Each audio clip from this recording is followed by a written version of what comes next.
इस वीडियो में हम बॉइलिंग पॉइंट को जो है डिस्कस करेंगे।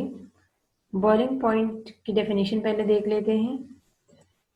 The temperature at which the vapor pressure of a liquid becomes equal to the atmospheric pressure or some other external pressure is called boiling point.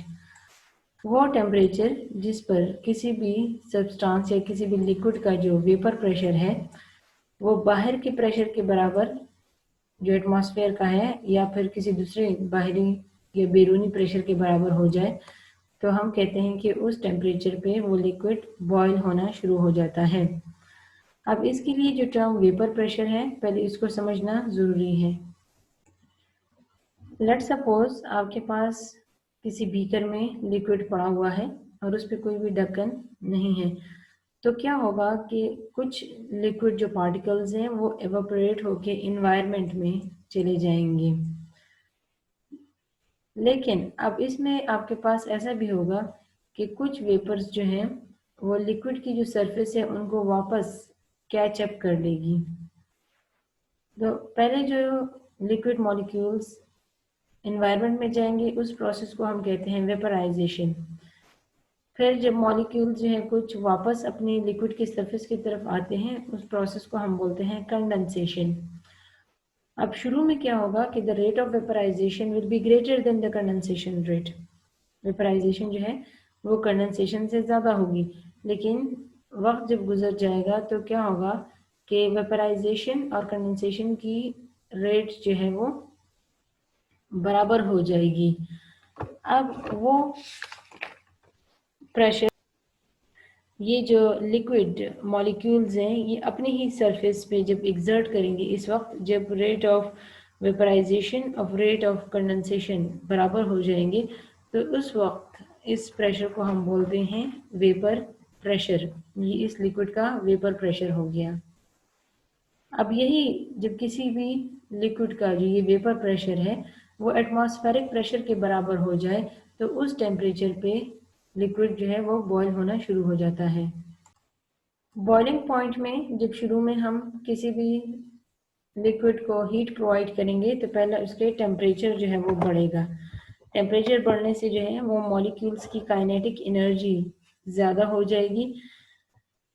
फिर जब ये हीट ज़्यादा जब हीट ये जज्ब कर लेगा तो क्या होगा कि ये इंटरमॉलिक्यूलर फोर्सेस जो हैं या जो लिक्विड है उसके मॉलिक्यूल्स के दरमियान होंगी, ये हीट उन इंटरमॉलिक्यूलर को तोड़ देगा, जिसकी वजह से मॉलिक्यूल्स की आपस की इंटरेक्शंस जो है वो ख़त्म हो जाएंगी और ये वेपर्स में कन्वर्ट हो जाएंगे।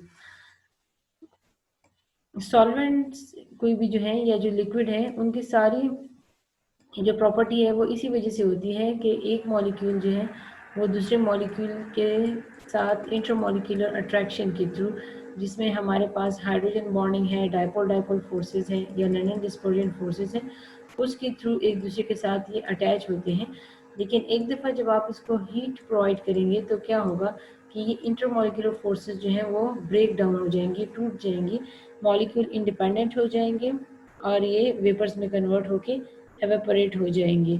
तो जिस टेम्परेचर पे ये प्रोसेस अकर होगा हम कहेंगे कि ये इस लिक्विड का बॉइलिंग पॉइंट है। अब मुख्तलिफ कंपाउंड्स के मुख्तलिफ बॉइलिंग पॉइंट्स होते हैं। कार्बन जो डाइसल्फाइड है इसका बॉइलिंग पॉइंट 46.30 है।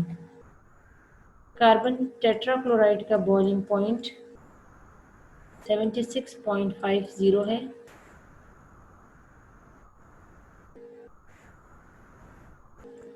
एथेनॉल C2H5OH इसका बॉइलिंग पॉइंट 78.26 है।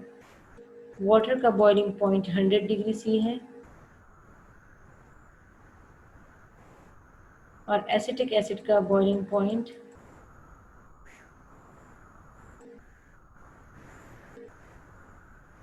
118.50 है। बॉइलिंग पॉइंट की ये जो वैल्यूज़ हैं ये हमें इन मॉलिक्यूल्स के इंटरमॉलिक्यूलर अट्रैक्शन के बारे में बहुत यूज़फुल इंफॉर्मेशन देती हैं। जिन मॉलिक्यूल्स का या जिन लिक्विड्स का बॉइलिंग पॉइंट ज़्यादा होगा उनमें इंटरमॉलिक्यूलर फोर्सेस जो हैं वो स्ट्रॉन्ग होंगी और जिन मॉलिक्यूल्स का बॉइलिंग पॉइंट कम होगा उनकी इंटरमॉलिक्यूलर फोर्सेस जो हैं वो वीक होंगी। इसमें जो कार्बन डाइसल्फाइड है ये एक नॉन पोलर मॉलिक्यूल है। नॉन पोलर मॉलिक्यूल्स में लैंडन डिस्पर्जन फोर्सेस होती हैं, तो इसका जो कि वीक फोर्सेस हैं, तो इसका बॉइलिंग पॉइंट सबसे कम है। इसी तरह जब हम डाउन आते हैं तो हमारे पास यहाँ पर एथेनॉल है। एथेनॉल में OH मौजूद है, और जिनमें कंपाउंड्स में ऑक्सीजन मौजूद हो और हाइड्रोजन भी हो तो उसमें हाइड्रोजन बॉन्डिंग डेवलप हो जाती है। अब हाइड्रोजन बॉन्डिंग की वजह से इसका बॉइलिंग पॉइंट कार्बन डाइसल्फाइड से कंपैरेटिवली ज़्यादा है, क्योंकि यहाँ पर hydrogen forces are strong forces. फिर वाटर में हाइड्रोजन बॉन्डिंग मज़ीद स्ट्रॉन्ग है, तो इसका बॉइलिंग पॉइंट जो है वो 100 डिग्री C है। फिर एसिटिक एसिड आ गया। एसिटिक एसिड में जब दो मॉलिक्यूल्स आपस में एग्जिस्ट करते हैं तो वो दो हाइड्रोजन बॉन्डिंग बना लेते हैं। लेट्स सपोज अगर आपके पास ये एक मॉलिक्यूल है, डबल बॉन्ड O, यहाँ पर OH, तो इसके पास दो ऐसे साइड्स है जहाँ से ये एक ही मॉलिक्यूल जो है वो दो हाइड्रोजन बॉन्डिंग डेवलप कर सकता है, जिसकी वजह से इसका जो बॉइलिंग पॉइंट है वाटर से भी ज़्यादा है। एक हाइड्रोजन बॉन्डिंग इस ऑक्सीजन और हाइड्रोजन के दरमियान, और एक हाइड्रोजन बॉन्डिंग इस ऑक्सीजन और हाइड्रोजन के दरमियान जो है वो बन जाएगा।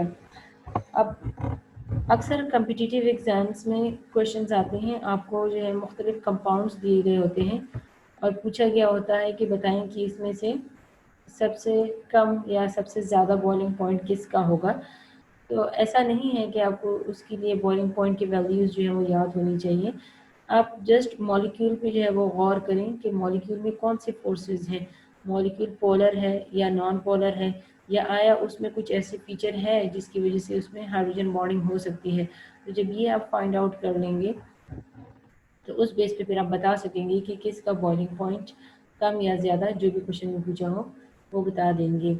अब लेट सपोज अगर आपसे पूछा जाता है कि कार्बन डाइसल्फाइड, कार्बन टेट्राक्लोराइड और एथेनॉल में से सबसे कम बॉइलिंग पॉइंट किसका है, तो आप इनके स्ट्रक्चर को देख के बता देंगे कि चूंकि कार्बन डाइसल्फाइड जो है वो नॉन पोलर मॉलिक्यूल है, नॉन पोलर मॉलिक्यूल में लैंडन डिस्पर्जन फोर्सेस होती हैं जो सबसे वीक होती हैं, तो इसीलिए इसका बॉइलिंग पॉइंट सबसे कम होगा। Now let's discuss the application of boiling point. इसका जो पहला एप्लीकेशन है that's pressure cooker. Pressure cooker में क्या होता है कि एक बंद कंटेनर होता है जिसको हम प्रेशर जो है वो डेवलप कर देते हैं, तो चीज़ जो है वो जल्दी पक जाती है। अब उसकी पीछे बेसिक प्रिंसिपल क्या है कि क्या करते हैं कि बंद कंटेनर या सील कंटेनर होने की वजह से जितनी भी जो वेपर्स हैं वो एवापोरेट नहीं कर सकते, वो कुकर के नीचे वाले सरफेस पे जो है वो इकट्ठे हो जाते हैं। तो जिसकी वजह से क्या होगा कि यहाँ पर जो है वो प्रेशर डेवलप हो जाएगा। वेपर्स जो हैं वो स्केप नहीं हो सकते इन्वायरमेंट में, तो प्रेशर डेवलप हो जाएगा। प्रेशर डेवलप होने से क्या हो जाएगा कि जो लिक्विड के सरफेस ऊपर प्रेशर जो है वो ज़्यादा हो गया है, तो अब इस लिक्विड को अपना वेपर प्रेशर इन बाहर यहाँ पर जो प्रेशर जमा हुआ है उसके प्रेशर के बराबर उसका वेपर प्रेशर होगा, तभी जो है वो लिक्विड बॉयल होगा। अब इसमें हमने पानी डाल के लेट सपोज कुकिंग कर रहे हैं, तो पानी जो है उसका बॉइलिंग पॉइंट तो 100 डिग्री C है, तो वो जल्दी जब पानी जब बॉयल हो जाएगा इस टेम्परेचर तक, मज़ीद हीट पानी जो है वो जज्ब नहीं करेगी, जिसकी वजह से आपका जो खाना है वो नहीं बनेगा। लेकिन जब इसके ऊपर वेपर प्रेशर यहाँ पर ज़्यादा होगा तो ये 100 से ऊपर की टेम्परेचर पर अबव 100 डिग्रीज जो है पानी बॉयल होगा, तो वो जो एक्स्ट्रा हीट ये जस्ट करेगा बॉयल होने में, that will be used in cooking the material which you want to cook. Boiling point की जो बात है, इसमें अगर आप देखें जो पहाड़ी इलाके होते हैं उसमें क्या होता है कि बाहर का एटमॉस्फेरिक प्रेशर बहुत ज़्यादा कम होता है। अब लिक्विड का या जो पानी है उसका वेपर प्रेशर जल्दी ही एटमॉस्फेरिक प्रेशर के बराबर हो जाता है, तो पानी जल्दी बॉयल हो जाता है बिलो 100 डिग्री सेंटीग्रेड। अब बिलो 100 डिग्री सेंटीग्रेड जब वो बॉयल हो जाएगा तो क्या होगा कि वो मज़ीद हीट जज्ब नहीं करेगा पानी, तो वहाँ पर अगर आप कुकिंग करते हैं तो चीज़ जो है वो जल्दी नहीं पकेगी। सेकंड जो यूज़ है बॉइलिंग पॉइंट का, that is in vacuum distillation. Distillation एक प्रोसेस है जिसमें हम मिक्सचर ऑफ लिक्विड्स को जो है हीट करके उनको वेपर्स में कन्वर्ट कर देते हैं, तो उससे लिक्विड जो है वो सेपरेट आउट हो जाती हैं। लेट्स सपोज अगर आपके पास दो लिक्विड्स जो हैं ए प्लस बी, ये मिक्सचर में मौजूद है और हम कहते हैं कि ए का जो बॉइलिंग पॉइंट है ये 56 है और बी का जो बॉइलिंग पॉइंट है वो 70s में है। तो जब हम इसको हीट करेंगे तो क्या होगा कि जितना भी ए होगा वो सारा वेपर्स में कन्वर्ट हो जाएगा और बी जो है वो ट्यूब में ही रह जाएगा।